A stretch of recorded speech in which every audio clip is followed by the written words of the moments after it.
Bienvenidos a la Academia Mexicana de la Historia. Como siempre, es todo un gusto poderlos saludar. Y pues vamos a dar inicio a nuestro ciclo, a nuestra conferencia del ciclo Historia de la Educación desde la época prehispánica a nuestros tiempos. Así que pues vamos a tener hoy el gusto de contar con la participación de la doctora Pilar Gonzalvo. Vamos a ver, primero vamos a tener la presentación por parte de la doctora Vázquez, coordinadora de nuestro ciclo, y después tendremos un video de la conferencia y a la parte final de la ronda y preguntas tendremos la interacción con la doctora Gonzalvo. Así que les pedimos y les recordamos que envíen sus preguntas a lo largo de la transmisión para que la doctora Gonzalvo las responda al final. Y pues sin más voy a dejarle los micrófonos a la doctora Josefina Zoraida Vázquez, coordinadora de nuestro ciclo. Doctora, tiene usted la palabra. Mil gracias. Hoy tengo el gusto de presentar a una vieja amiga, vieja colega y muy querida obviamente la van a reconocer todos porque ella es muy popular por dedicarse a la vida cotidiana, que es, bueno, una que tiene mucha aceptación en nuestro medio. La doctora Pilar Gonzalvo se graduó en 1956 como licenciada en la entonces Universidad Central de Madrid, hoy Complutense. De inmediato se incorporó como becaria al Consejo Superior de Investigaciones Científicas, mientras iniciaba sus prácticas en la facultad como ayudante del profesor Ballesteros y pudo concursar las materias de doctorado. Doña Pilar considera que su vida se inició, sin embargo, en mayo de 1959, cuando representó a la Facultad de Filosofía y Letras de la Universidad Complutense en el Congreso de Americanistas de Guatemala, donde pudo oír y comentar a los más destacados americanistas, y en un lugar cercano a México, uno de sus sueños de juventud, que conocía desde adolescente por las poesías de Amado Nervo, las películas de Cantinflas y el profesor que la orientó, que había estudiado en México, hecho singular en la España franquista.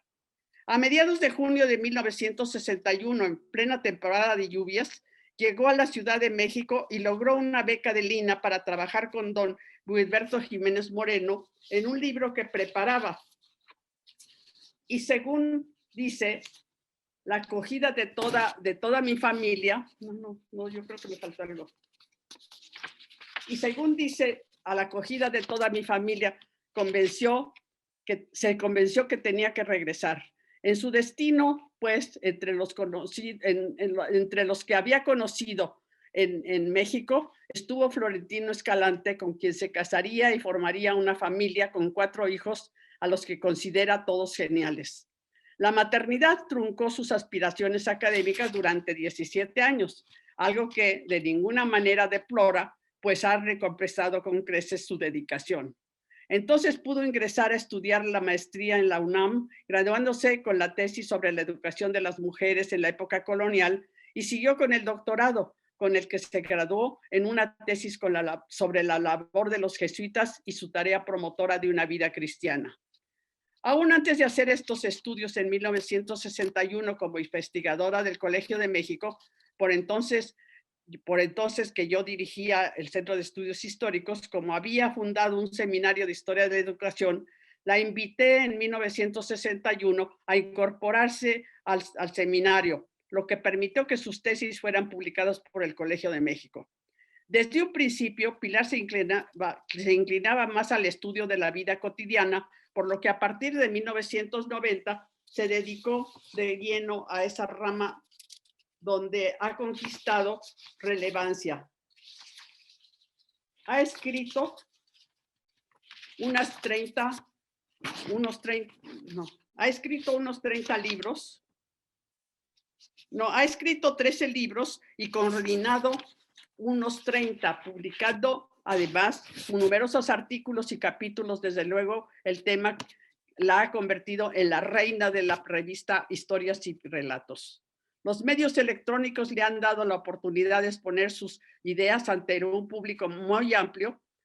Toda esa labor la ha hecho merecedora de múltiples distinciones y a obtener el Premio Nacional de Historia, Antropología y Filosofía.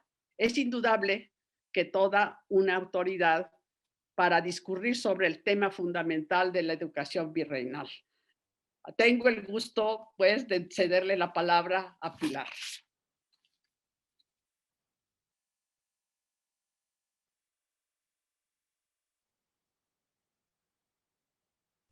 Bueno, yo creía que no estaba programado que yo hablase en este momento, pero tú me das la palabra y yo te doy las gracias.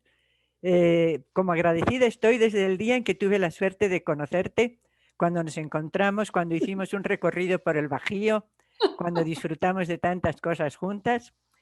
Y efectivamente hemos continuado con altibajos. A veces, efectivamente, el tener 4 hijos geniales los 4 significó una separación temporal, pero solamente aparente, porque en el fondo siempre estuvimos unidas. Claro. Muchas gracias y gracias a todos los cientos de oyentes que en este momento van a ver una conferencia, la cual grabé previamente para asegurarme de que no me daría la tos ni me fallaría la voz en el momento en que quería hablar con ustedes. De modo que les dejo con mi video, pero yo voy a estar aquí presente. Eso te esperamos.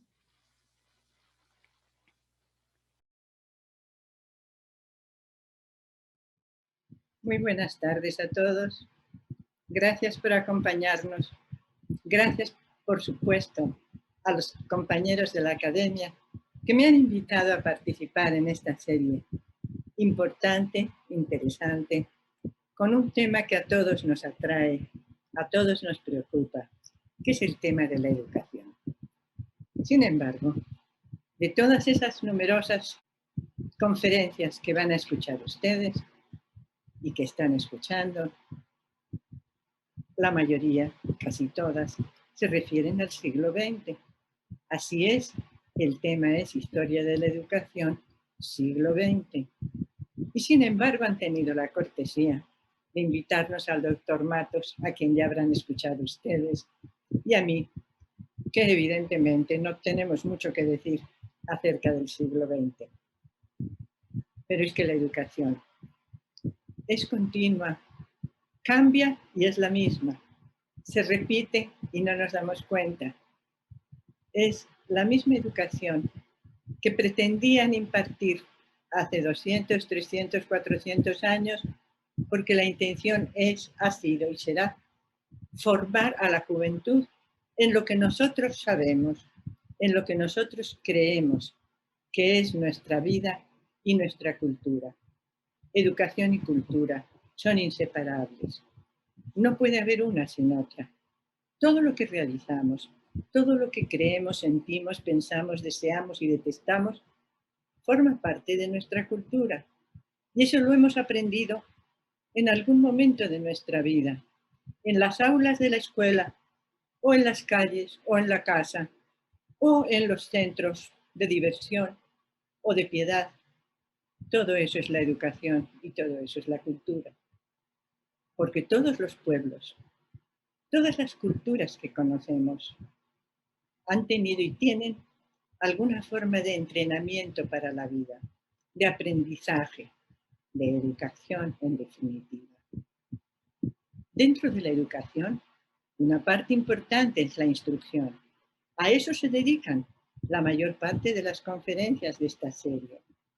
La instrucción es una parte importante porque es la que se refiere a la formación específica de grupos de distintos niveles, de distintos intereses, de una formación específica en una materia. La instrucción es importante. Otras cuestiones también están dentro de la educación, como es el adoctrinamiento.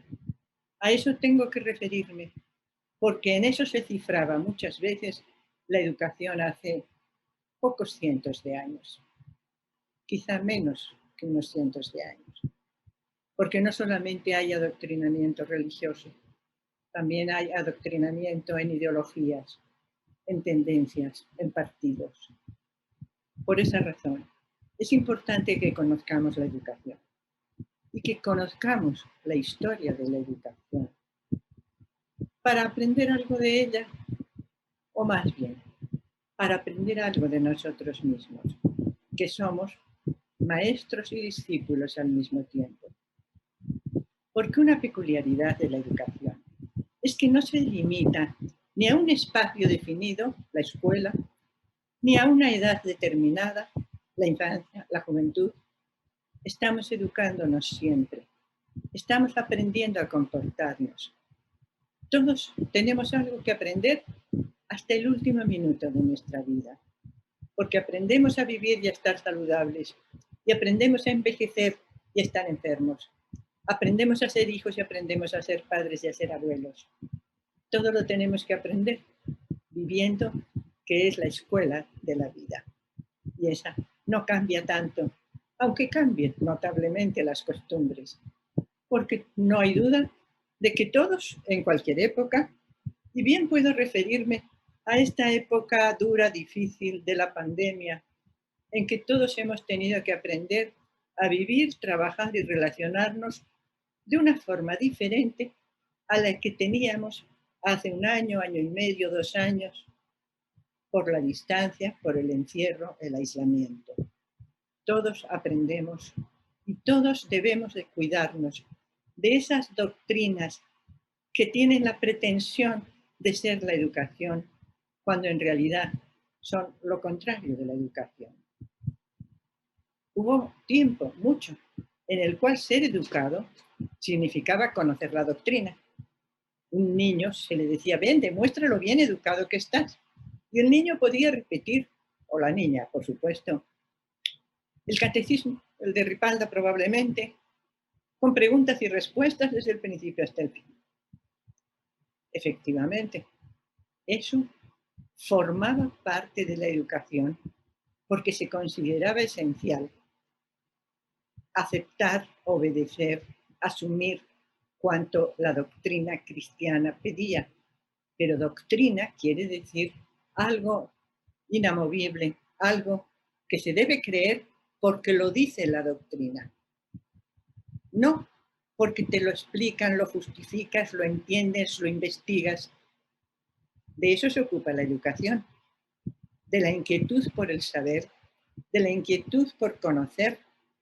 De eso es de lo que la educación se preocupa fundamentalmente y a ello se dedica. El adoctrinamiento pretende lo contrario. No busques, no preguntes, no te inquietes, no discutas. Tienes que aceptar la doctrina así como te la dan, sin cambios. Cualquier cambio puede ser muy peligroso para ti. Pero ¿qué más significa la doctrina? ¿Qué más significa la educación? Por una parte, esa domesticación de la doctrina. Lo digo yo. ¿Cuántas veces se ha visto, se ha oído, o quizás hasta lo hemos dicho? ¿Por qué tengo que hacer eso? Porque lo digo yo. Esa es una forma de adoctrinar.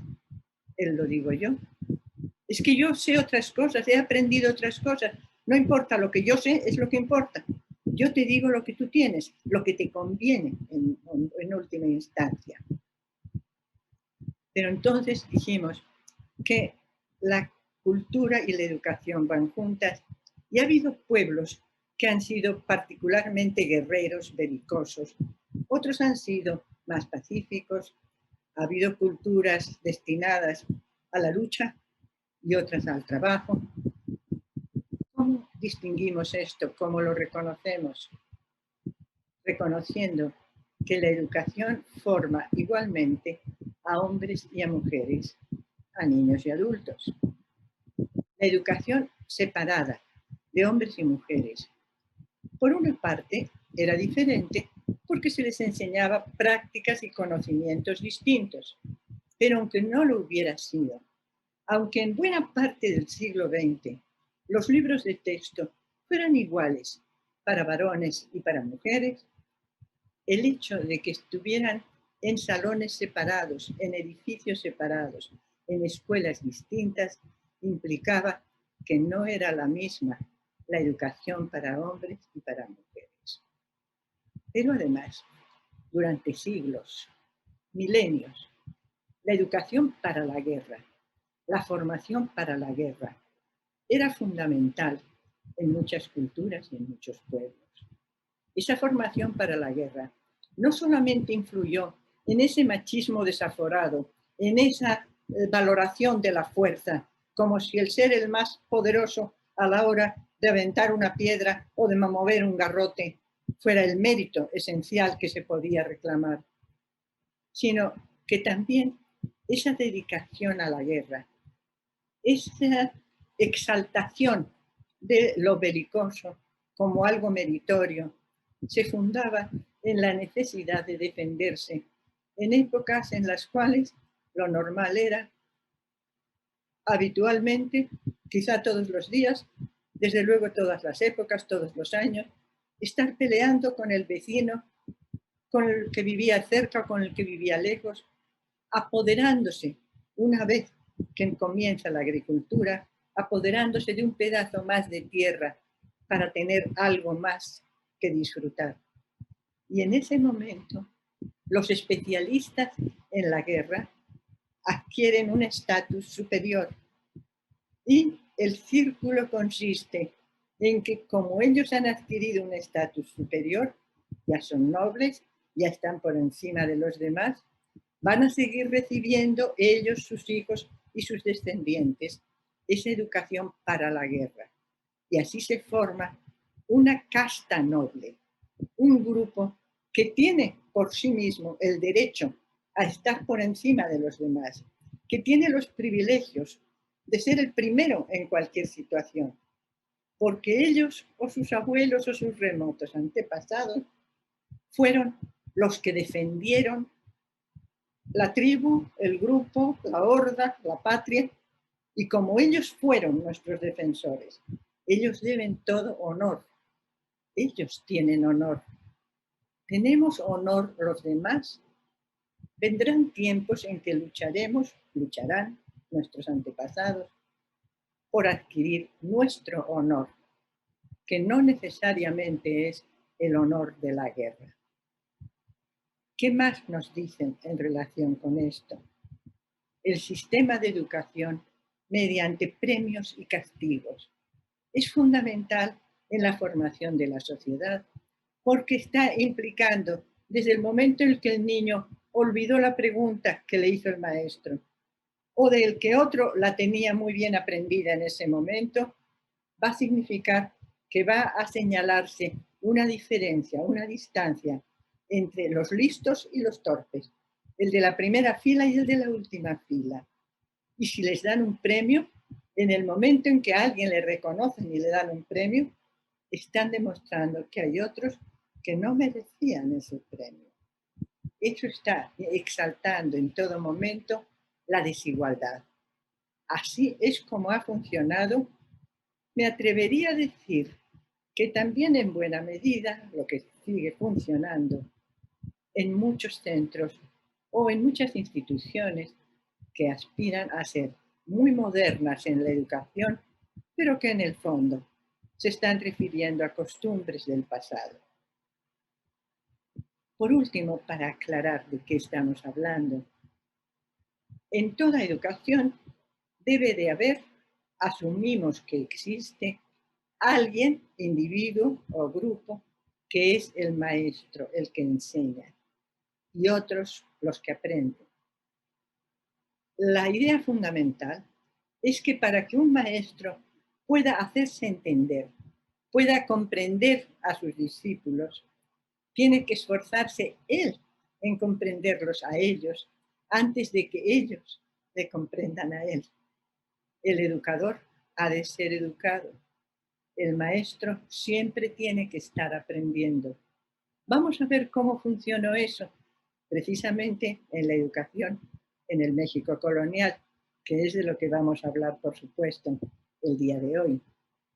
Quedamos entonces en que el maestro tiene que contemplar lo que su alumno le puede enseñar, le puede mostrar, para ponerse a su altura, para tratarlo como el futuro que le espera, ese futuro en el cual él no va a tener espacio, van a ser sus alumnos los que van a tener espacio y él va a estar quedando en el pasado. porque aunque creamos que siempre se enseña lo mismo, nunca enseñamos lo mismo, porque tampoco somos los mismos. El maestro que comenzó dando clase a los 16 años y el maestro que sigue dando clase a los 86.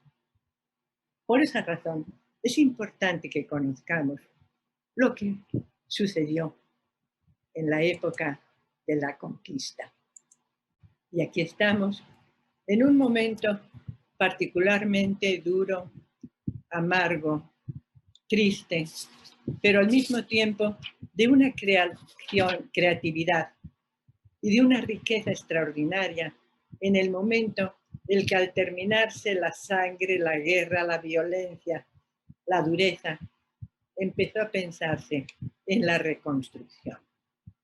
Ese es el momento en que la cultura se confronta con otra cultura. Y entonces tenemos a una cultura indígena muy elevada en el caso de Tenochtitlan. No puedo referirme a todo México porque la conquista de Tenochtitlan no significó la conquista de todo lo que hoy llamamos México o lo que en algún tiempo fue la Nueva España. Pero era un pueblo que tenía sus jefes, sus guerreros, sus trabajadores, sus maestros. Tenía conocimientos porque sabían hablar, contar, enseñar, cultivar. Podían mostrarles a los demás una riqueza cultural que se podía manifestar de maestro a alumno, los trabajadores en sus especialidades, los artesanos, las relaciones, el diálogo, el conocimiento de una sociedad en la cual también, al igual que en la sociedad de los conquistadores, hombres y mujeres, niñas y niños, estaban separados por distintas formas de conocimiento, de aprendizaje y por distintas posiciones y ocupaciones en la vida, así como también guerreros y trabajadores ocupaban distintos espacios. Pero estos tenían unas formas de escritura con jeroglíficos, no con letras, que ellos entendían, repetían, leían y reproducían. Y aquí viene un momento de ese gran esfuerzo al que me he referido, que consiste en que, en vista de que para los indios era familiar la lectura de una serie de dibujos, de glifos, los frailes educadores aprendieron a hacer catecismos, enseñanzas con esos dibujos que no son pinturas propiamente, que no reproducen con exactitud lo que están diciendo, sino que son como símbolos, como recursos mnemotécnicos para que delante de estos signos, de estas figuras esquemáticas, puedan recordar lo mismo que nosotros hoy en día.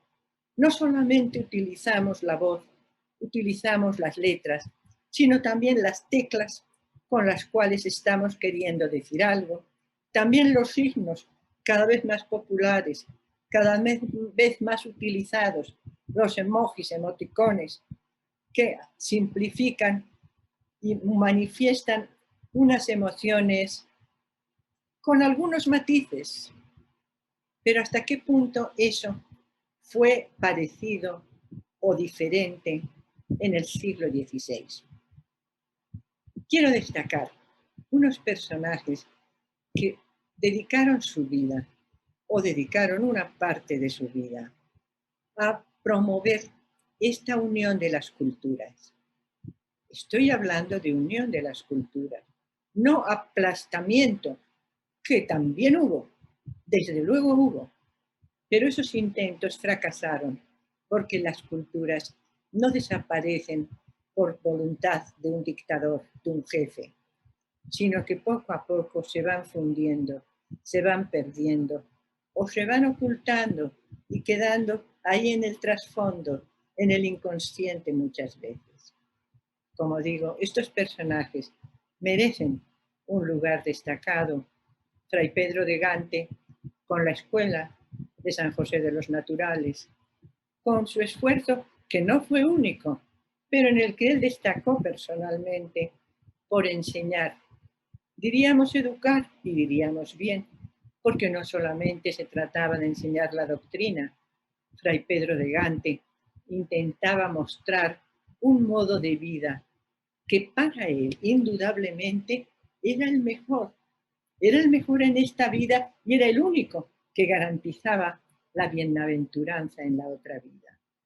De modo que las escuelas franciscanas, en todos los conventos, Fray Pedro es representativo, pero en todos los conventos se intentó reproducir ese sistema de enseñanza del castellano, la doctrina, algunos trabajos artesanales, música, canciones, todo esto, y acompañado de la labor de otro gran fraile, franciscano también, Fray Bernardino de Sahagún, el cual, para mejor compenetrarse con la cultura de este pueblo que él amaba, quiso conocerla bien, y acudió a los sabios y a los manuscritos, los códices, la interpretación que le daban, y quiso conservarlo, repetirlo, reproducirlo, para que lo conociéramos, para que no se perdiera esa sabiduría, porque todos ellos, Fray Pedro, Fray Bernardino y muchos otros de la primera época, indudablemente creían en la cultura indígena, reconocían, respetaban y admiraban muchos aspectos de la cultura indígena, aunque ineludiblemente imponían la religión cristiana. Hoy sabemos que toda cultura va unida a unas creencias, a una religión, a una ideología, y esto no puede variar. El que está convencido de que su ideología es la única, se empeña en imponerla porque quiere hacer la felicidad de los demás. Es un gran riesgo que no dejamos de tener. Cada vez que aparece un Mesías, un visionario que nos quiere hacer felices, lo más probable es que nos complique bastante la vida. Pero en esta ocasión hubo un gobernante, un virrey, don Antonio de Mendoza, que entendió las inquietudes, que comprendió la importancia y no solamente pensó en apoyar a los frailes, apoyar la labor de educación de una institución especializada, sino que él estimuló la enseñanza, impulsó la creación de algo que fuera para integrar la cultura indígena a la cultura que ellos aportaban, convencidos de que era superior, de que era la buena, pero sin aplastar y sin desaparecer totalmente la anterior.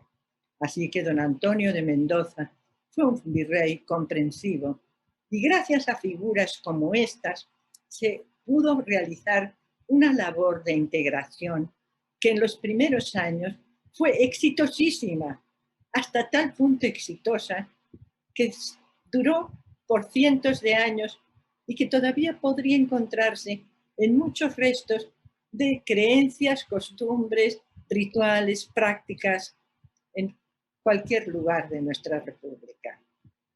Porque aquellos signos que utilizaban los indios, aquellos signos que Fray Bernardino reconoció, aquellos signos que equivalían a una forma de interpretación, de manifestación de la cultura, podían utilizarlos también para su propia ideología, para los nombres de los santos.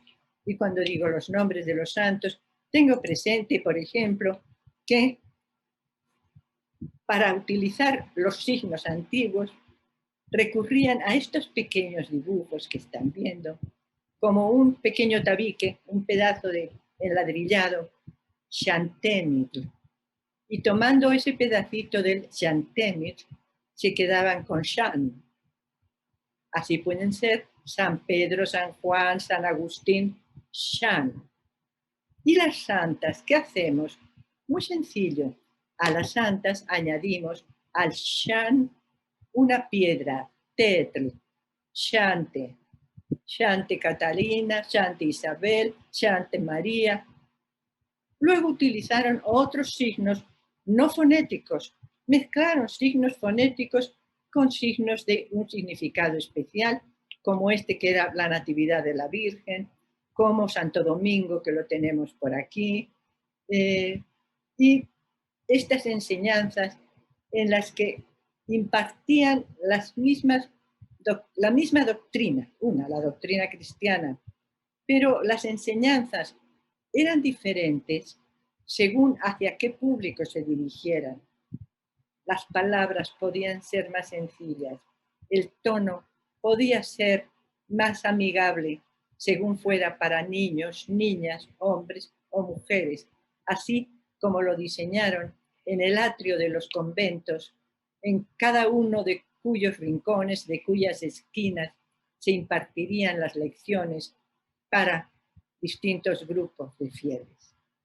Y esa intención de incorporar los símbolos indígenas, de comunicarse con un medio que los uniese a los dos, se representa aquí en figuras como San Agustín, tenemos el Shant, y tenemos a Agustín con la mitra de obispo, tenemos a San Francisco, aquí está San Francisco, que además le ponen doble símbolo.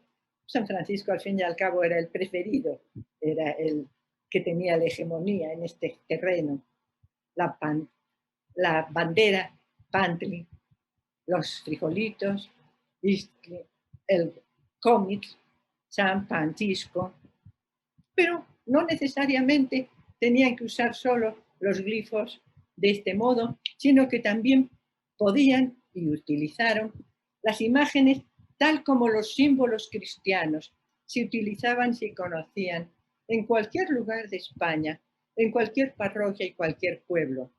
Santa Lucía la tenemos aquí en 2 ocasiones, que cuando un amante fogoso quiso casarse con ella, ella que se había dedicado al Señor, que quería ser virgen, se sacó los ojos y se los entregó en una charolita como la tenemos aquí. Por supuesto, este tipo de santidad no fue aprobada y ya desde el Concilio de Trento desapareció esta imagen, pero quedó en el imaginario popular Santa Lucía con sus ojos en la charola. Santa Catarina, en todas partes, en España o en América, se conoció por el martirio en la rueda. Una combinación en la cual está otra vez el ladrillo, el tabique del Sante y la figura de Santa Catarina. Pero todavía llegaron más lejos.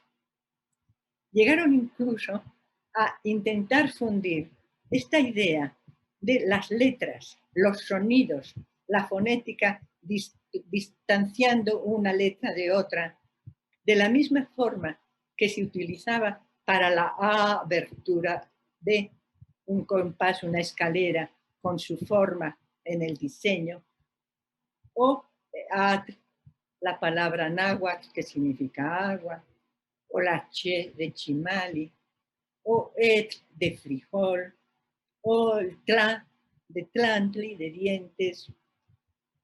Así sucesivamente, otro intento más, una vez más, intentando compaginar distintas formas de comprensión, porque no intentaban borrar, aniquilar más que la religión. Es así, esa la destruían a como diera lugar, pero por lo demás querían compartir, conocer, entenderse del modo que fuera, sobre todo con las imágenes, esas imágenes que se utilizaron porque siempre la imagen ha servido para entrar por los ojos. Cuidado que las imágenes ayudan, facilitan el aprendizaje, se introducen fácilmente en nosotros, pero esas mismas imágenes son las que también nos hacen creer en el conocimiento fácil, creer en esa opción de aprender nada más por lo que veo y no por lo que mi mente elabora, que es la diferencia con el libro, con la lectura. En el caso de la lectura es diferente, porque la lectura nos hace pensar reconstruir cada palabra, cada complejo de letras, nos está haciendo trabajar nuestra mente. Por esa razón, se entiende que para un público ingenuo, inocente, se empezase por enseñarles las figuras, pero eso nunca es suficiente. Nunca podemos conformarnos con la flojera de entrar al libro, de entrar a la lectura. No solo la lectura, porque en esta época, en este momento, en este esfuerzo de comprensión de maestros que estaban aprendiendo de sus discípulos y discípulos tan ansiosos de aprender como está el niño, deseoso de comunicarse. No hay edad en la cual tengamos más deseos de aprender que cuando el niño quiere integrarse, quiere pertenecer a ese mundo que ve alrededor. Y en ese momento la música fue importante. Y los indios aprendieron a apuntar. Todavía los símbolos de la música no tenían esos palitos con los que las reconocemos ahora. Eran solo los puntos que los indios aprendieron a reproducir para acompañar la canción que ellos tocaban con sus instrumentos, que cantaban con sus voces. Laudavo Deum meum invita mea, Deo nostro laudate Dominum. Ahí está la oración. Al mismo tiempo que intercambiando sus conocimientos, los indios enseñaban a los españoles qué plantas eran las conocidas en su tierra, para qué servían, cómo se reproducían, cómo se cuidaban. Y todo esto formaba parte de algo que sería el saber común, la cultura, una cultura que ya no era solamente mexicana, pero tampoco era totalmente española, europea y castellana. Esa cultura que llegó a su expresión más elaborada en el colegio de Tlatelolco, de Santiago de Tlatelolco. Una creación fantástica en una época tan temprana como 1536.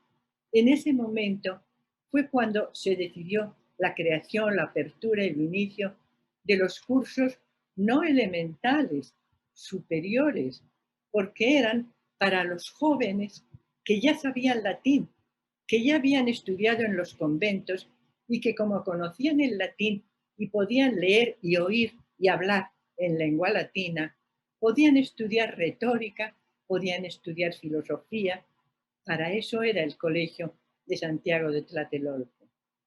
Duró muy poco, duró poco, porque tan pronto como aquel primitivo fervor, esto nos lo dice Fray Bernardino de Sahagún, aquel primitivo fervor duró cosa de 30 años.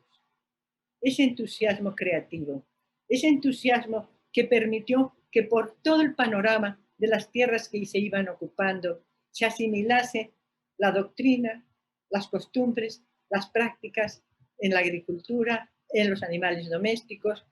Ese primitivo fervor fue perdiéndose. Y entre tanto, ¿qué pasaba con las mujeres, con las familias? Nuevamente, tenemos aquí un esfuerzo de adaptación, porque las mujeres, tanto españolas como indias, tenían menos oportunidades de adquirir conocimientos, pero no de educarse. Educarse, aprender cuál era su lugar en la vida, reconocerse como quienes tenían una función que desempeñar. Eso tanto las españolas como las indias que se incorporaron a la sociedad española mediante un conocimiento de la lengua, pero básicamente apoyadas en una tradición, en un linaje y también, por supuesto, en la posesión de propiedades y de vasallos que trabajarían para ellas. Fue distinta, por tanto. En un principio hubo internados para niñas indias. No funcionaron, no solamente porque hubo españoles que se atrevieron a profanar esos muros y a apoderarse de alguna joven india, sino sobre todo porque cuando ellas salían muy bien educadas, como si fueran señoritas españolas, No había gente de su grupo, no había indios que deseasen casarse con ellas. Y en esas condiciones prefirieron no integrarse a una escuela. Siguieron aprendiendo como siempre han aprendido las mujeres, el 90-99% en la casa, en la familia, en el hogar. Y tenemos el gran logro del siglo XVI, de los primeros años de la época del dominio español, cuando se funda la Real Universidad, por cédula real de 1551.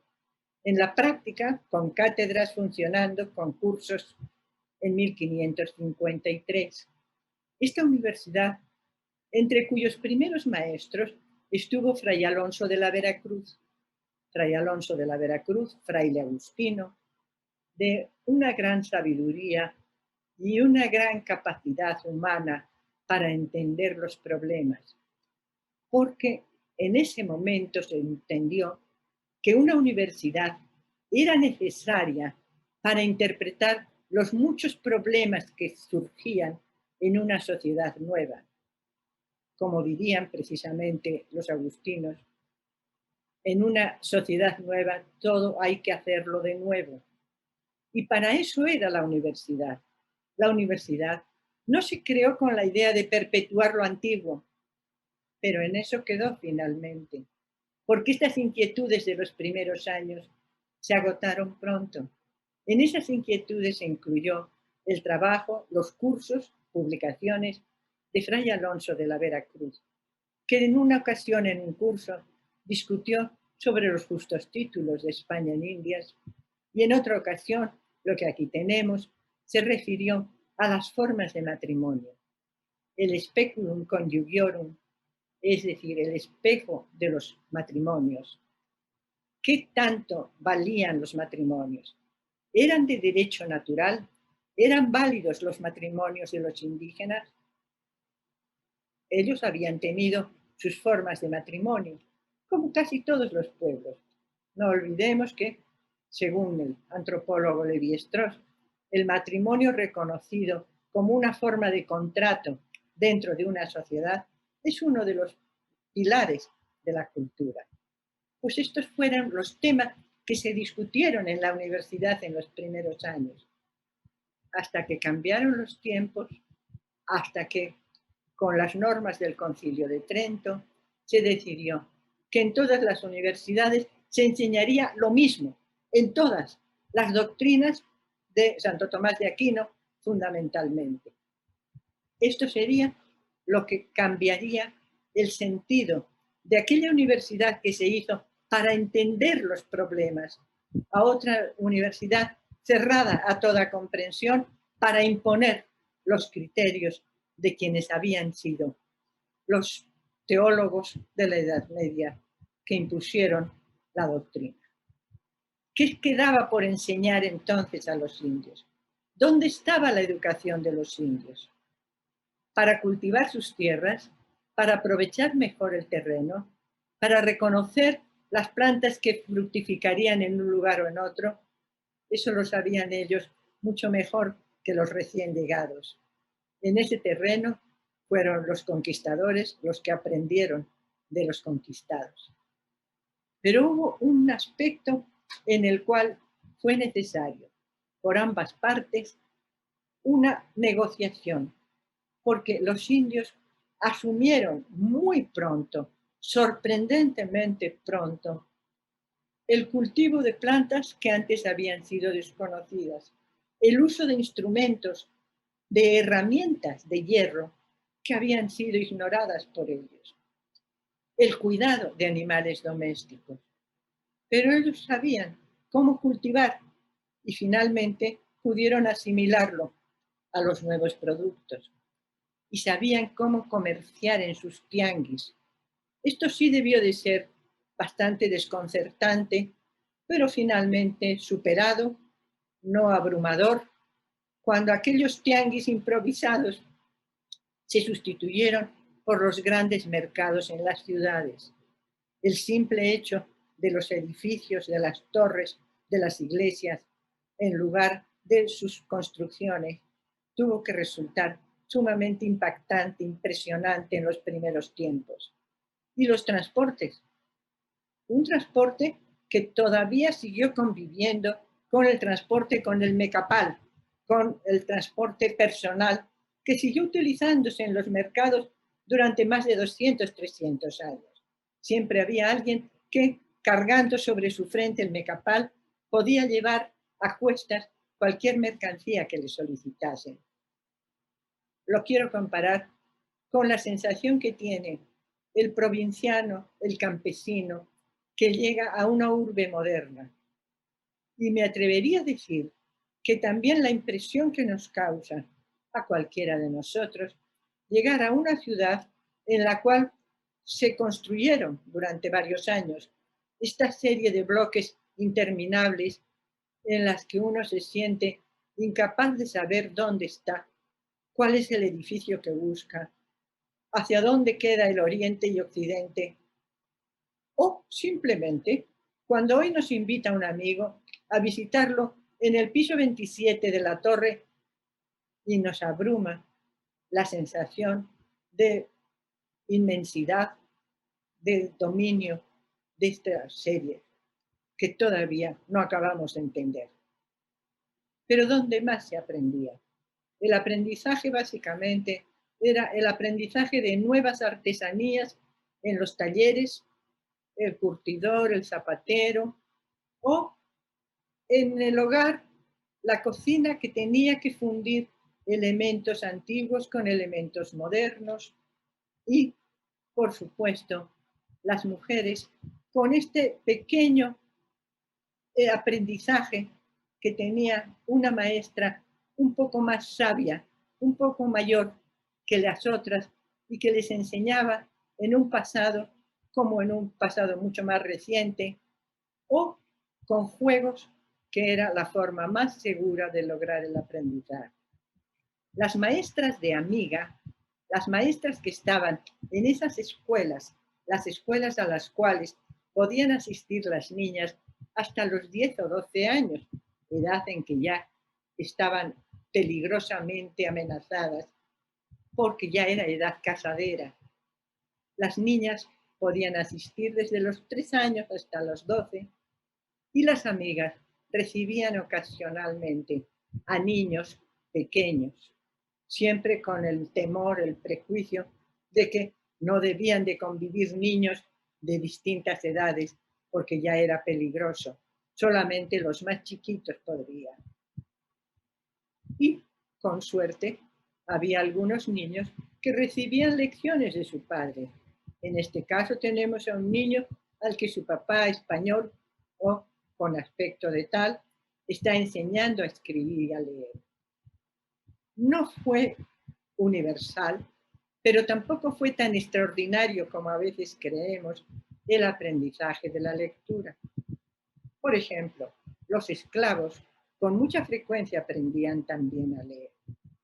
Pero lo que era aprendizaje universal era el de la doctrina.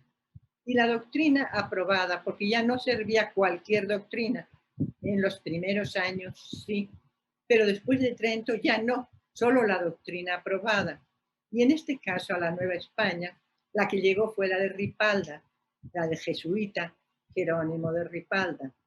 Esta doctrina cristiana era la que precisamente servía para el adoctrinamiento del que he hablado, que hoy nos parece aberrante, pero que por entonces parecía el ideal, porque no solamente tenía esos conceptos de teología, los 10 mandamientos, las virtudes cardinales, sino que además decía cómo debes comportarte.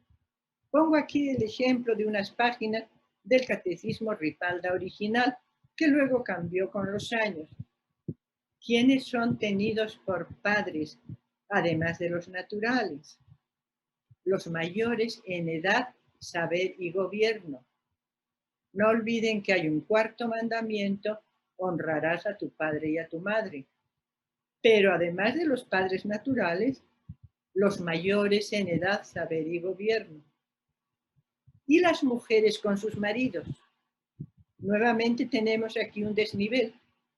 Las mujeres entre sí no necesitan instruirse, ya saben cómo, pero con sus maridos, con amor y reverencia, como la Iglesia con Cristo. Los criados con sus amos, ¿cómo? Como quien sirve a Dios en ellos. Cuánta sumisión, cuánta obediencia, cuánta diligencia, como quien sirve a Dios en ellos. Al que hurtó o dañó, ¿le bastará confesar? No, si no paga lo que debe, al menos la parte que puede. Esto quiere decir que el adoctrinar significaba, por tanto, enseñar las lecciones para la vida. Y luego teníamos la multitud de recursos en el confesionario o en la predicación. Y me encantaría hablar un poco más de los jesuitas, pero creo que no es el momento, que salieron a sus misiones y que estuvieron en los colegios porque simultáneamente estaban dando clase al grupo selecto, al grupo de los criollos, y al mismo tiempo atendían a los indios en las misiones. Esta atención en las misiones se ejemplifica con algunos jesuitas misioneros muy reconocidos y famosos. En algún caso, tengo el recuerdo de haber visto como una reliquia de la casa de la Compañía de Jesús, las sandalias del padre Pfefferkorn, un misionero del cual se decía que tenía el don de ubicuidad.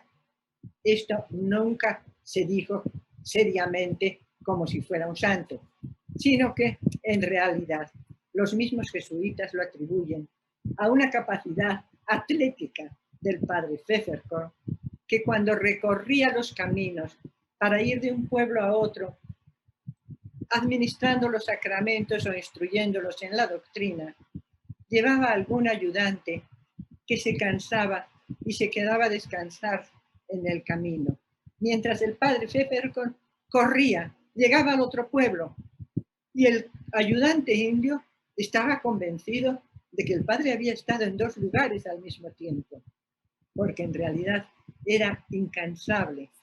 Esta es una de las peculiaridades de algunos de los misioneros.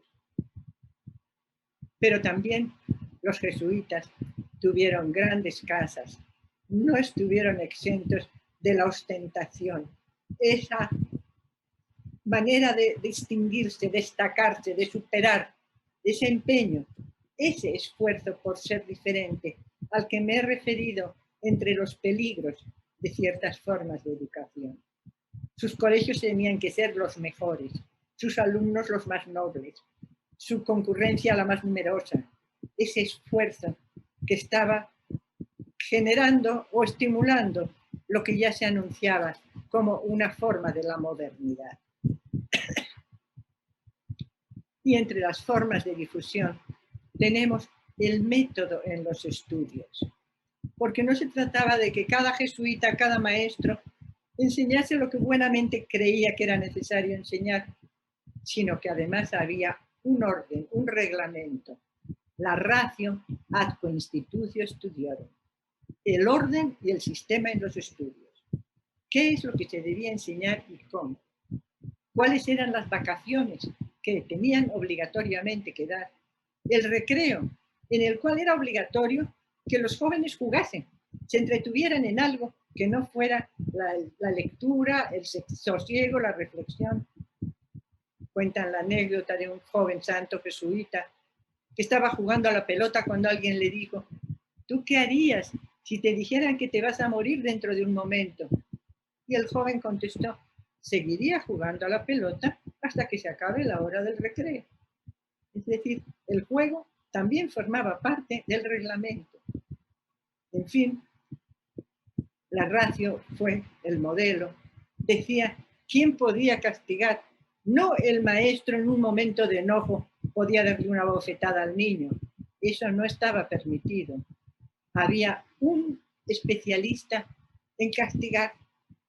Esto que generalmente se ocupó en todas las escuelas de los jesuitas, excepto en Alemania, donde Pedro Canicio, en el Colegio de Colonia, avisó que él no cumplía esa norma, porque para un estudiante alemán, que el maestro se enojase y le diera un golpe era aceptable, pero que un señor desconocido le diera unos azotes era humillante, era contrario a su honor.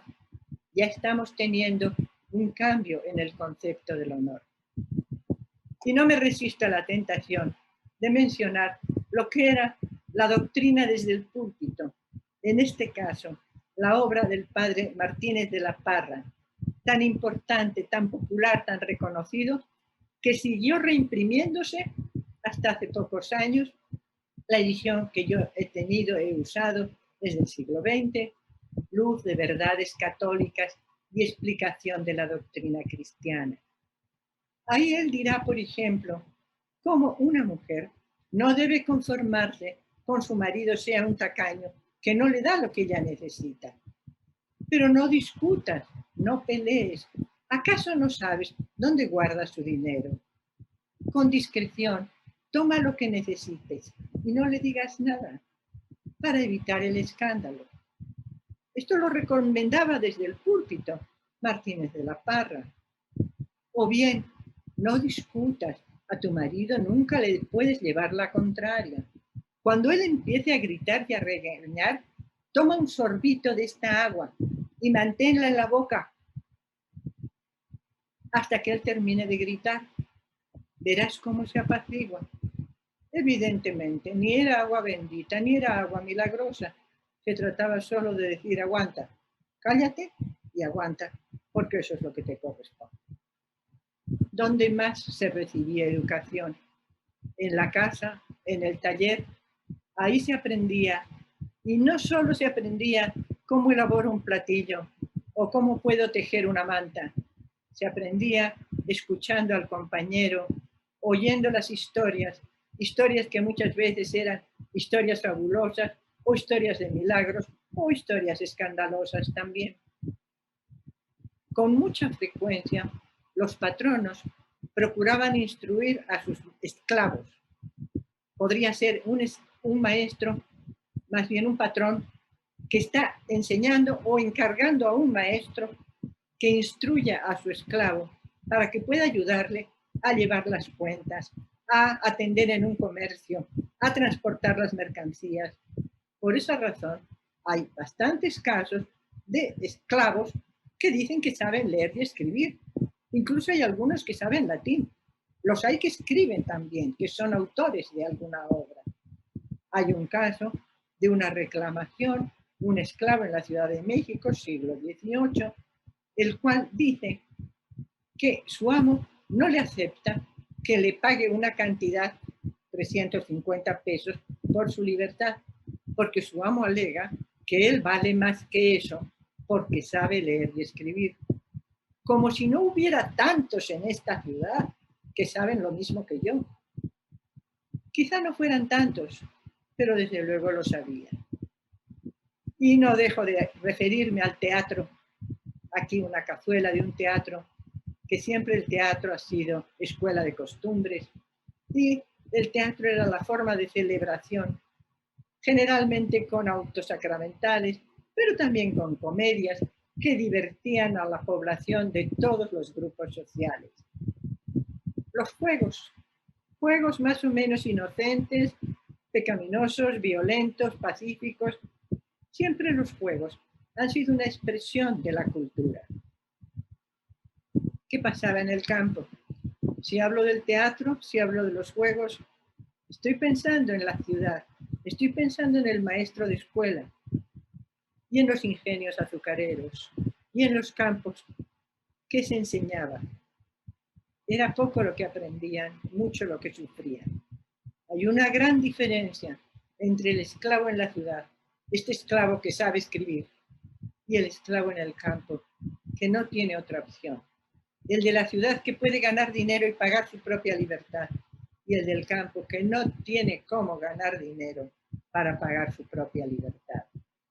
Estos son los arrojados, los golpeados, los maltratados, sobre todo, no porque en la ciudad los trataran muy bien, pero es que en el campo no tenían a quién recurrir cuando necesitaban que los liberasen de los malos tratos que les propinaban. Y junto a ellos, la labor de los jesuitas, en el caso del jesuita que está bautizando a los negros, por esta curiosa idea de que así como los indios eran nuevos en la fe y no podía perseguirlos la Inquisición, los negros no eran nuevos en la fe, aunque ellos tenían unas creencias diferentes, aunque acababan de ser arrojados de su tierra. No, se suponía que como en África había habido, y todavía siguió habiendo, y hasta hoy, una gran presencia del Islam, de la religión musulmana, ellos o sus abuelos o sus vecinos debían tener algún conocimiento de una herejía tan horrible como la del Islam. Entonces, a ellos también había que catequizarlos y a ellos había que enseñarles mediante la doctrina y las cofradías, esa forma interesante de convivencia que eran las cofradías.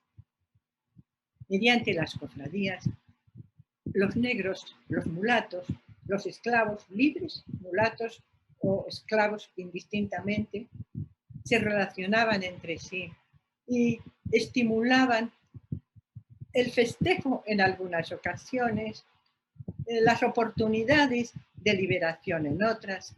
Así seguían aprendiendo a vivir, integrándose a esa cultura que era tan desconocida como para los indios. Los juegos, el juego de naipes, al que fueron muy aficionados los novohispanos. Continuamente se imprimían barajas y a pesar de que se consideraba que era peligroso el juego de baraja, nunca se prohibió porque la renta que se le pagaba por la impresión de naipes a la corona ameritaba que siguieran jugando. Juegos infantiles, reuniones musicales, peleas de gallos. En muchos casos, los juegos estimulan la violencia. Conscientemente, en el caso de las peleas de gallos, o inconscientemente en los juegos de persecución, de peleas, en el pelele, el manteo. Toda esta realidad de una sociedad que se divertía con cierta violencia o que trabajaba y buscaba un esparcimiento por el camino que fuese.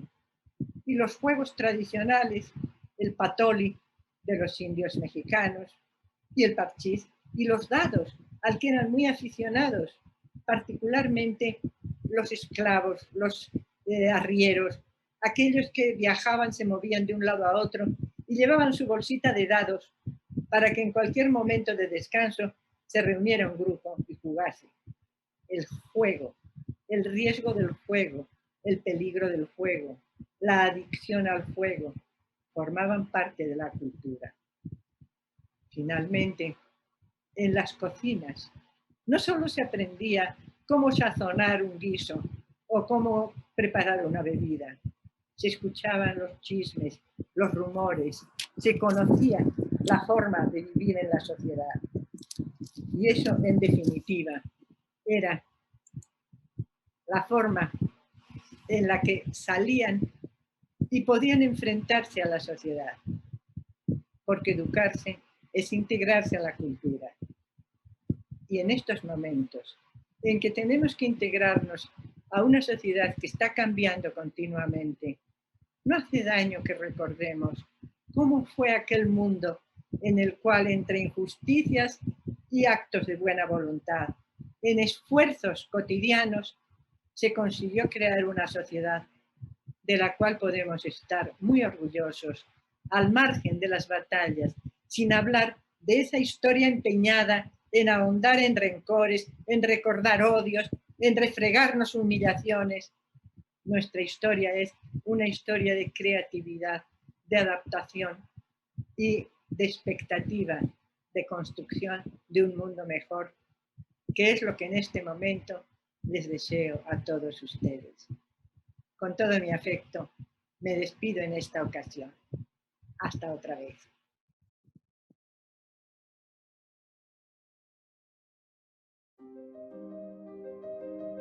Bien, pues hemos escuchado la conferencia de la doctora Gonzalvo. Ahora vamos a ir a la ronda de preguntas y respuestas.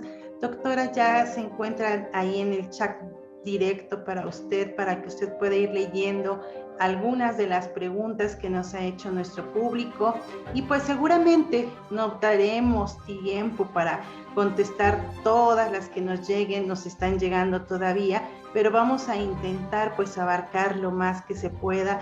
Así que pues voy a dejarle los micrófonos a la doctora Gonzalvo para que vaya dando lectura a estas preguntas, vaya dando respuesta a todas sus preguntas, y pues también agradecerles todas las felicitaciones y comentarios por esta sesión.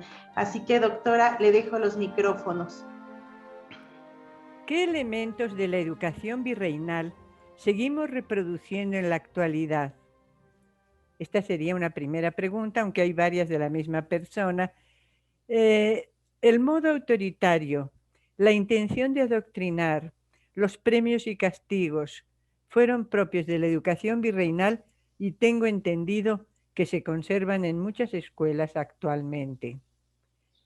Otra pregunta, ¿qué función tenían las pedagogas novohispanas en los conventos? El concepto de pedagoga no existía porque tampoco se pensaba que la educación fuera un aprendizaje, una profesión, menos en el caso de las mujeres. Pedagogía implica un método, un sistema. No es solamente el maestro que sabe una cosa y la enseña, sino cómo enseña esa materia. No existía nada semejante. Y en los conventos lo que existía era la maestra de novicias. Enseñaba a las novicias a obedecer la regla, a someterse a las instrucciones. Así es como funcionaba. Y fue muy tardíamente, a finales del siglo XVIII, cuando se estableció una orden, la de la enseñanza, supuestamente para educación de niñas. En realidad vino a quedar en lo mismo, en que unas niñas internas se preparaban para el noviciado. No hubo una especialidad de monjas dedicadas como profesión a la instrucción. Y Pedro Cortés García me pregunta cuál era el parámetro para considerar que una persona era apta para impartir una cátedra en la época virreinal. Bueno, la cátedra se limitaba a la universidad, la Real Universidad de México, única que tuvo la capacidad de dar grados, que legitimó los grados profesionales, o las universidades de las órdenes religiosas, cuyos grados solamente servían dentro de la orden.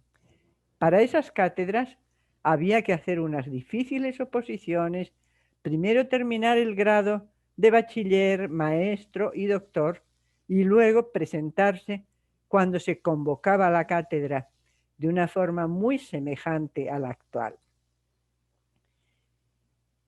Matli Aguastli me pregunta, ¿hubo mujeres indígenas que concluyen la universidad? No ingresó ninguna mujer indígena ni española en la Universidad Virreinal. Las mujeres no tenían acceso a la universidad.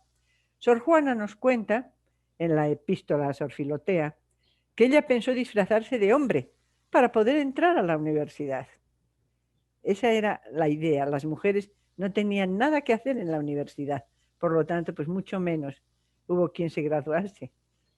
Todos los hombres, en teoría, pero luego venían las limitaciones, que eso ya corresponde al sistema de castas del que en algún momento tendremos que hablar.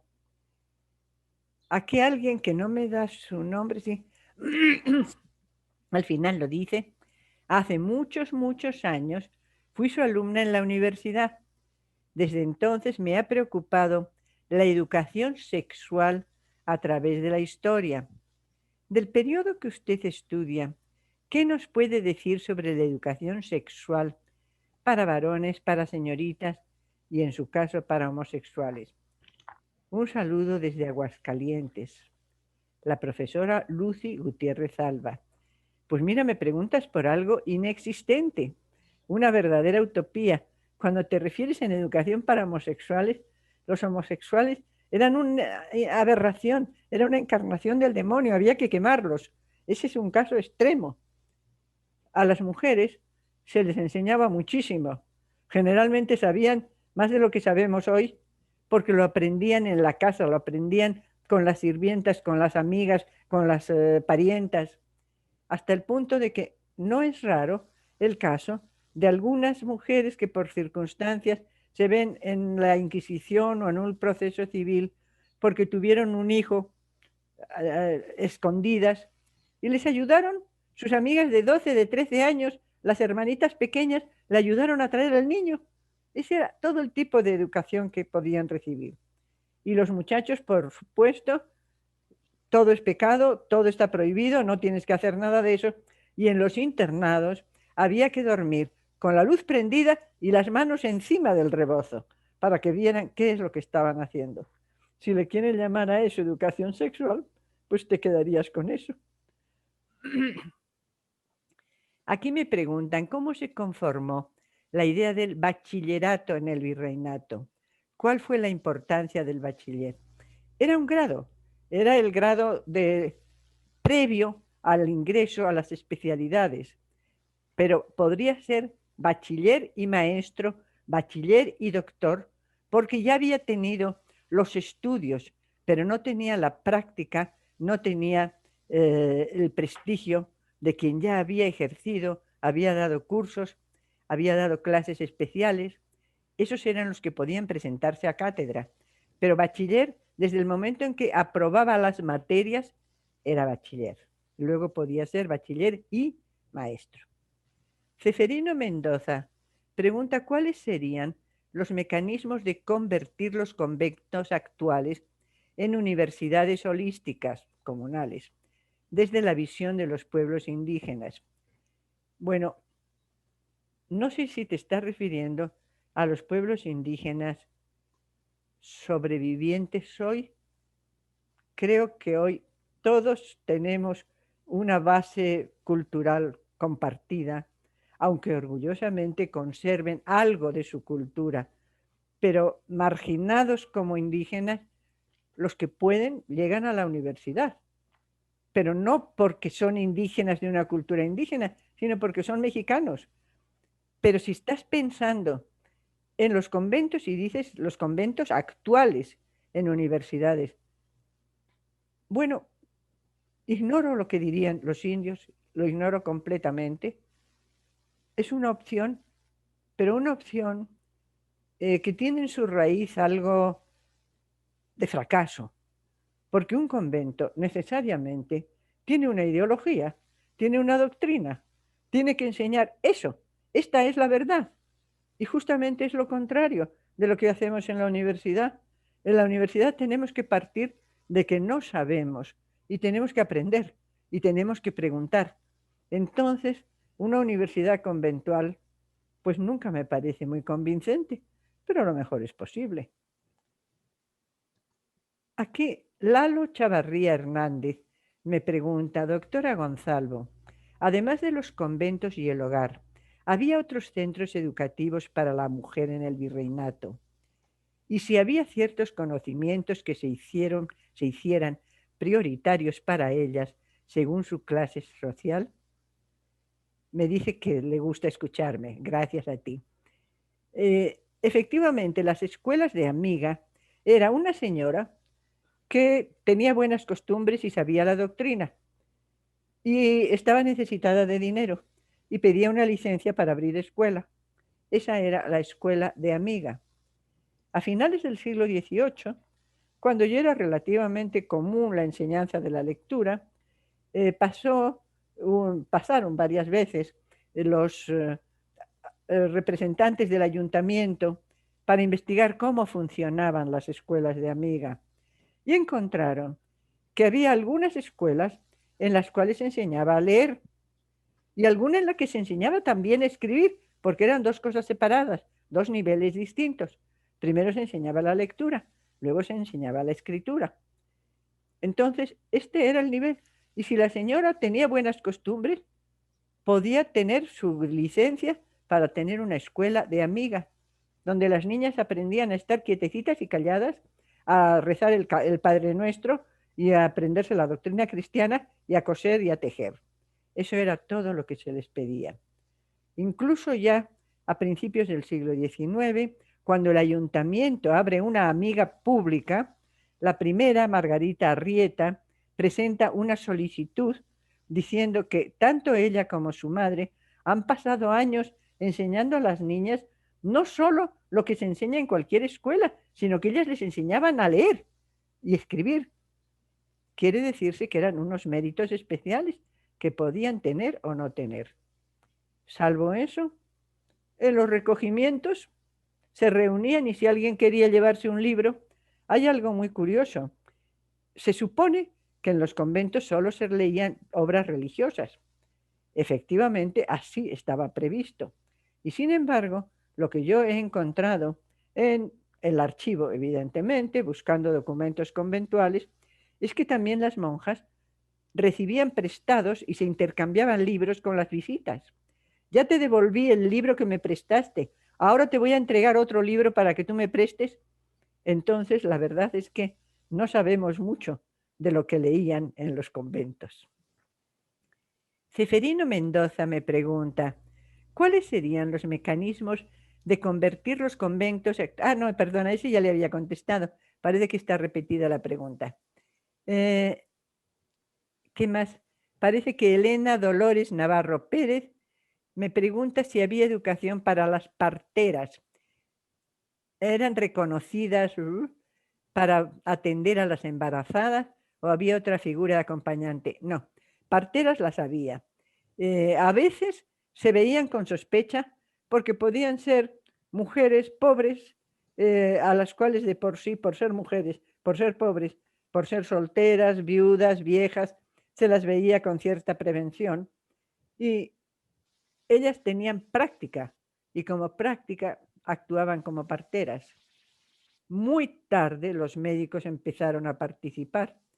Nadie pensó en una escuela de parteras. Eso ya es una cuestión muy interesante del siglo XIX, en el cual las parteras ya son oficialmente reconocidas. Desde el fines del XVIII empiezan a reconocerse la necesidad de enfermeras parteras, pero no con un grado especial. Y Gonzalo Suárez me pregunta, otra vez sobre el bachillerato. Ya les acabo de decir que el bachillerato era un grado en todas las universidades. Ese era el grado elemental. Ya habías cursado, ya eras bachiller. Luego podías ser además maestro y podías dar clases. Y me parece que hasta aquí llegaron las preguntas. No encuentro más. ¿Está bien así? ¿No hay nada más?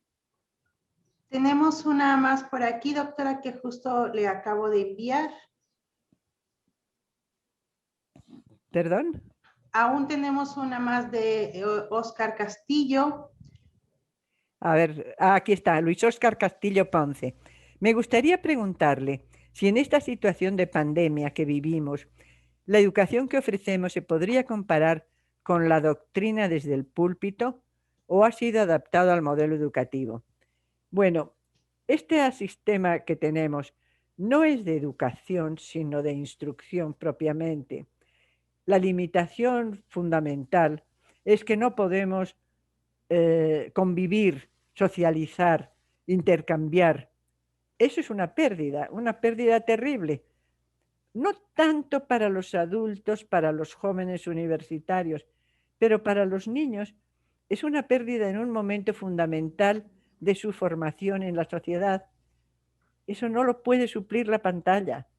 Mientras yo no sepa darle un empujón al que se sentó a mi lado o mandarle una notita a la compañera de la fila de delante, eso es parte de la educación.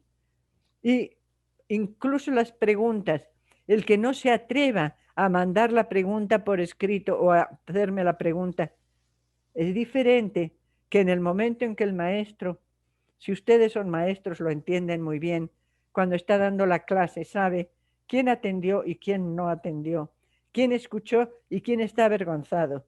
A ver, tú tienes algo que decir. ¿Qué me dicen? Esto se ha perdido. No es igual la instrucción que impartimos y desde luego no es educación lo que damos durante estos meses, que llevas más de un año de pandemia. Y Miguel Sosa me habla de la fundación de la universidad, cuando se pensó en la fundación de la biblioteca. La biblioteca se organizó mediante donaciones en el siglo XVI, a finales del XVI, empezó ya a formarse la biblioteca.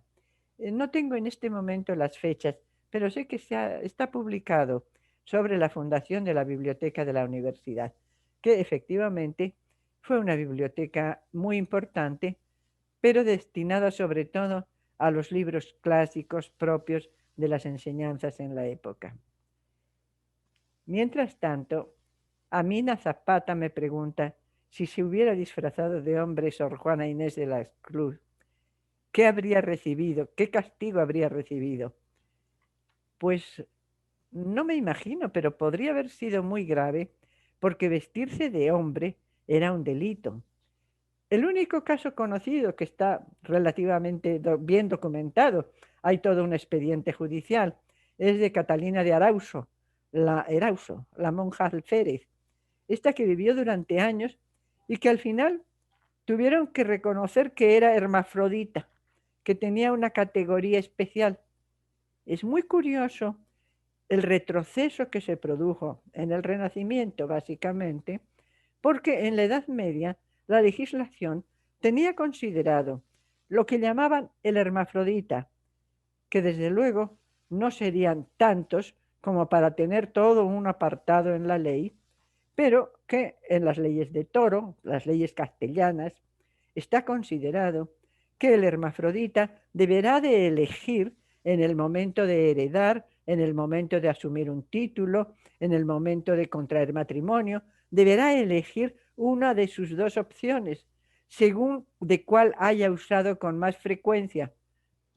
Verdaderamente, hoy en día nos parece muy moderno que en la Edad Media estuvieran hablando de eso. ¿A qué llamaban hermafrodita? Eso no lo sabemos. ¿Hasta qué punto la homosexualidad era algo ajeno, extraño, raro? Por eso se quemaba a los homosexuales. ¿O hasta qué punto era algo silenciado, solapado, reconocido? Porque había tanta gente en la nobleza que tenía esa forma de ser. Y Miriam Aurora Gómez me pregunta qué hay de los beaterios transformados en colegios a finales del siglo XVIII. En esos colegios ya se comienza a dar instrucción, incluso en el momento en que se entiende que las mujeres deben aprender a leer y escribir. Cabe primero que lean, ya es algo arriesgado. Hay que tener en cuenta todas las prohibiciones que había por la lectura, pero que escriban es más peligroso. Por eso, en esos beaterios que se convertían en colegios o que actuaban como colegios, la tinta se guardaba, se escondía. Aunque yo he leído acerca de esto de que se deberán esconder las plumas y la tinta, quiero entender que se referían a la pastillita con la que hacíamos la tinta, porque cuando yo era niña, todavía en mi pupitre de la escuela había un agujerito para meter una tacita en la cual cada mañana nos tocaba por turno hacer la tinta y repartir la tinta en los tinteritos individuales. Eso fue en el siglo XX. Me imagino que algo parecido deberían hacer a finales del siglo XVIII. Y Marisela Pietusert me dice, ¿qué bibliografía nos sugiere? Bueno, la colección de libros de historia de la educación del Colegio de México es lo mejor que hasta este momento existe.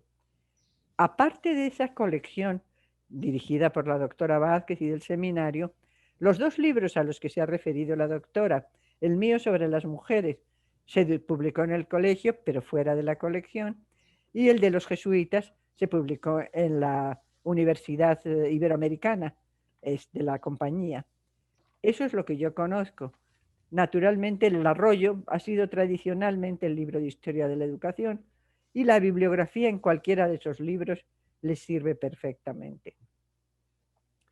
Mientras Maribel Delgado me pregunta, me agradece la conferencia, yo te agradezco a ti que la hayas escuchado. Lo que menciona de los catecismos ilustrados, ¿se trataría de una escritura jeroglífica? Sí, sí, era escritura jeroglífica, auténticamente. Había que tener el conocimiento de los símbolos para aplicar el sonido a la palabra o el símbolo, el significado de ese símbolo. Por otra parte, ¿de qué manera o grado la educación indígena influyó en la educación colonial más allá de los catecismos para la adquisición de la escritura? Lamentablemente, aquel esfuerzo conmovedor, espléndido, del intento de aprovechar esos conocimientos y esos métodos indígenas, se perdió. Se perdió tan pronto que Fray Bernardino de Sahagún dice: todo aquel primitivo fervor duró cosa de 30 años. Es decir, para mediados del siglo XVI, para los 1555-56, ya aquel primitivo fervor, al cual hoy entendemos como aquella comunicación generosa entre dos culturas que querían entenderse y fundirse, se perdió porque la cultura indígena debía quedar aplastada, porque era peligrosa. No tanto por sadismo de los dominadores, que lo hubo, sino por la convicción de que la fe exigía adoctrinamiento y de que el cumplimiento de la religión cristiana era fundamental para la salvación.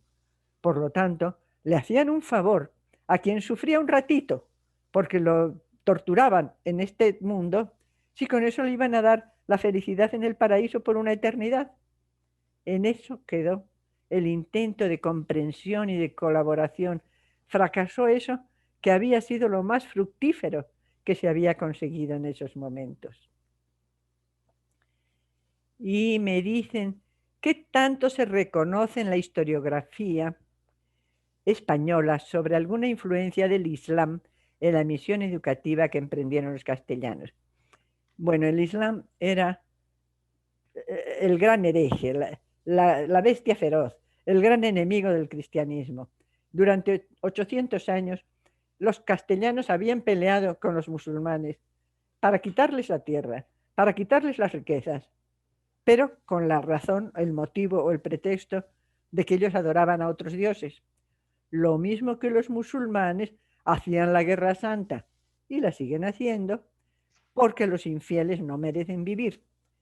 Ese criterio, el que movió las cruzadas, el que hizo que pareciera normal ocupar Tierra Santa, porque nosotros somos cristianos y ellos no, eso envenenó el conocimiento. Mientras hubo un periodo, un breve periodo y un espacio pequeño, hasta el siglo X, desde el siglo VIII al siglo X, el IX, el siglo de los omeyas, de los califas, primero emires y luego califas en Córdoba. En esta época fue la tolerancia y la comunicación, mientras en Córdoba se reunían judíos, cristianos, musulmanes. En Toledo, con Alfonso X, se reunían judíos, cristianos y musulmanes para aprender, para estudiar. En este sentido, la Edad Media fue más abierta, más generosa, más ecuménica de lo que sería luego el Renacimiento a partir del Concilio de Trento. El Islam era el enemigo a derrotar, era el demonio amenazador. De ninguna manera se consideró sí la práctica de la evangelización y de la expulsión y de la exclusión de los musulmanes y de los moriscos después. Y después, la expresión aguanta tiene que ver con este sorbo de agua que se aconsejaba tomar a las esposas, por supuesto, para recobrar paciencia. Gracias, qué hermosa ponencia. Efectivamente, eso significaba el padre Martínez de la Parra tiene unos sermones preciosos que se han seguido publicando. Los volúmenes que yo tengo aquí atrás, estos pequeñitos, son la última, no la última, la edición de 1946 de La Luz de Verdades Católicas de Martínez de la Parra. Y él lo que pedía era que las mujeres se callasen, que le sacaran el dinero de la bolsa, que se aguantasen calladitas hasta que acabase de hablar, para evitar pleitos, para evitar problemas, para que ellas siguieran en su posición subordinada, pero él les reconocía que ellas tenían derechos, pero esos derechos los tenían que conseguir a escondidas, humillándose, sometiéndose. Y otra vez, ahora nos pide sobre Catalina de Bustamante. Perdona, pero no puedo decirte nada de Catalina de Bustamante. Y la música en la educación virreinal. La música era importante, pero no se consideraba una de las enseñanzas. Había salido. En la Edad Media, la música formaba parte del quadrivium. La enseñanza, el conocimiento en la época medieval estaba dividido en el trivium y el quadrivium. La música formaba parte de esas enseñanzas. En el Renacimiento se modifica, se separa, se anula el trivium y el quadrivium, la música queda aparte y se limita a los conventos y a las catedrales y a las iglesias, donde se forman los coros de los niños cantores, los seises, las orquestas conventuales. Todo eso se separa de la enseñanza, de la educación. Es algo que hemos venido arrastrando de tal manera que difícilmente hay escuelas en las cuales la música forme parte de las enseñanzas cotidianas. Lo perdimos con el Renacimiento, precisamente. No veo nada más, ¿está bien así? La frase "la letra con sangre entra" considera que surge con la figura del educador que nos comentaba. Esta frase es muy antigua. Tiene otra expresión en latín, es la más antigua que conozco, supongo que a lo mejor también en griego. Siempre se consideró que para enseñarle al niño había que castigarlo. Por eso el maestro tenía que tener la palmeta y el niño tenía que levantar la manita para que le dieran con la palmeta. Se consideraba que enseñar equivalía a dominar, domesticar, someter. Y recuerdo que en el siglo XX, todavía en una ocasión en la cual yo fui a presentar quejas ante un maestro porque habían castigado, no golpeado, pero castigado a uno de mis hijos, le dije, es que él no fue responsable. Usted sabía que él no era responsable. Ah, es que el castigo es previo. El castigo es para protegerlo, para que vea lo que le espera si lo hace. Preventivo. Pues el castigo preventivo, que yo sepa, ha durado hasta hace 40 o 50 años. Milton Martínez Moctezuma me pregunta, ¿los indígenas llegaron a entender fielmente los conceptos, las ideas, los símbolos y las creencias morales y religiosas de los españoles o solo llegaron a una interpretación parcial de esos conceptos europeos? Los primeros que tenían una vaga idea de teología y de moral eran los propios evangelizadores. Con muy honrosas excepciones, la mayoría querían que se cumpliera el ritual, que se hicieran las novenas, que se rezasen las oraciones, que se pusieran el velo las señoras. Eso es lo que sabían. No podían enseñar nada más de lo que ellos mismos practicaban, conocían y sabían. En ese nivel quedó muy compenetrada la sociedad indígena de esos rituales, de esas formas visuales y sonoras, de la práctica de la religión, como una serie de rituales, como una liturgia, pero no tanto como una forma de sentir, de pensar y de creer.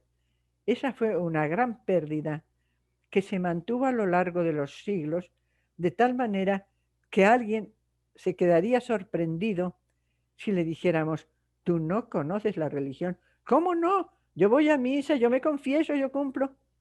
¿Qué sabes del dogma? ¿Qué sabes del cielo? ¿Qué sabes? ¿Qué es lo que verdaderamente es dogma de fe y lo que no es? Te pongo un ejemplo muy accesible. Cualquier cristiano de los que van a misa y se confiesan, te diría que él cree en el alma. ¿Cómo no va a creer en el alma? ¿Es dogma? No, no es dogma de fe. El alma se la inventó Aristóteles. Le gustó mucho a Santo Tomás. Y seguimos hablando del alma, que no es dogma de fe. Eso del alma es una historia que nos han contado.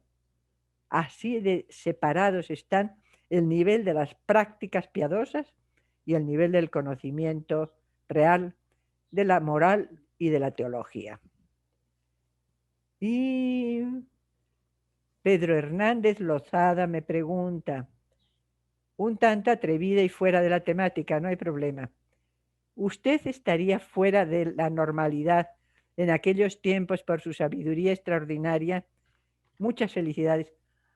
Bueno, aparte de que mi sabiduría no es extraordinaria, la he aprendido en los libros y en los archivos. Eso está al alcance de cualquiera. Y tengo muchos años, como pueden ver. Entonces, aparte de que no tiene nada de extraordinaria, una mujer sabia se miraba con mucho recelo. Por esa razón a Sor Juana le convino más el convento que la corte, lo cual no la privaba de tener trato, de recibir a las virreinas, de recibir a las amistades, de que fueran los galanes a tocarle mañanitas o gallo al pie de su ventana. Todo eso lo compartía y sus poesías no eran poesías teológicas, no eran poesías morales, eran poesías de corte, que siguió intercambiándolas y seguía participando. En una ocasión, en el sorteo, el Día de Reyes, me parece que se celebraba en la corte, el nombre de Sor Juana estaba en un papelito y a un galán le tocó cortejar ese año a Sor Juana. Y ella le contestó galantemente, ¿cómo es que al más guapo de los caballeros le ha tocado la más desdichada, la más descuidada? De esa manera, una mujer que sabía, y en este caso la poesía, el conocimiento de la literatura, era el tipo de sabiduría más admirado y elogiado, estaba mejor en el claustro, mejor que en la corte, que podía ser un peligro. Y todavía Catalina Inclán pregunta diferencias en la concepción educativa de las diferentes congregaciones religiosas. Por fortuna yo no conozco muchas congregaciones religiosas de la actualidad. Las de la época colonial no diferían, todas eran semejantes. La educación religiosa conseguía en memorizar. Todo fiel cristiano está muy obligado a tener devoción de todo corazón. No sé si ustedes se crean que yo aprendí el catecismo de memoria, con preguntas y respuestas.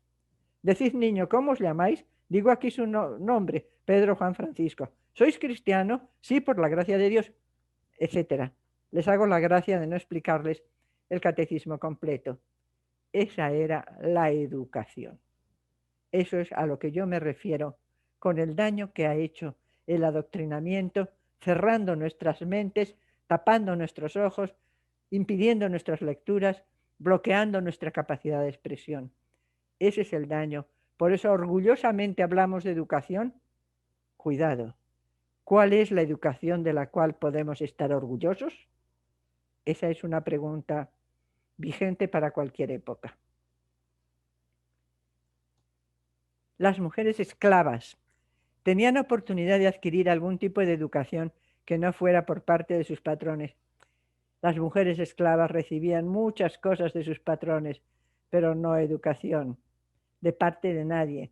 Era la educación del campo, de la familia, de los amigos. Era la violencia, la sumisión, la obediencia. Eso era lo que tenían las mujeres esclavas. Los hombres esclavos, con frecuencia en las ciudades, estudiaban, aprendían, porque a un amo le convenía que el esclavo fuera útil. Y si él era comerciante o si él era arriero, le convenía que su esclavo supiera hacer cuentas, supiera escribir, supiera anotar. Por esa razón le subía el precio.